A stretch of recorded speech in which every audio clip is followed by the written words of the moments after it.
A press briefing from the White House COVID-19 response team yesterday gave Americans more of an idea as to how the body fights the COVID-19 infection.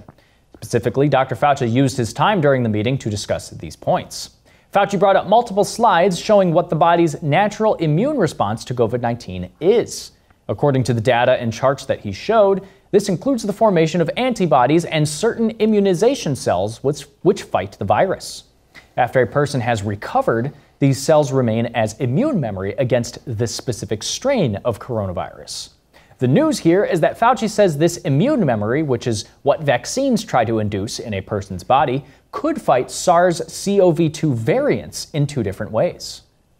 One, a high titer of antibody that, although it's specific against the wild type strain, it is high enough that there's a spillover effect against the variant. And the second, which I'd like to emphasize right now, is the T-cell response that, although it's specific against the wild-type strain, there's a considerable degree of cross-reactivity against a range of variants, which is characteristic of T-cells.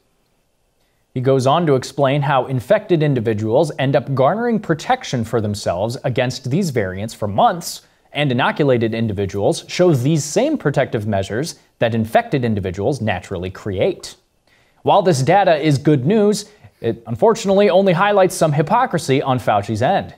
He was saying almost the complete opposite a week ago during an exchange with Senator Rand Paul, who asked the doctor why masks are required for inoculated individuals.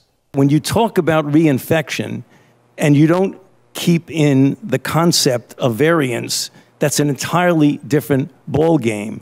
That's a good reason for a mask. In the South African study conducted by J&J, they found that people who were infected with wild type and were exposed to the variant in South Africa, the 351, it was as if they had never been infected before. They had no protection.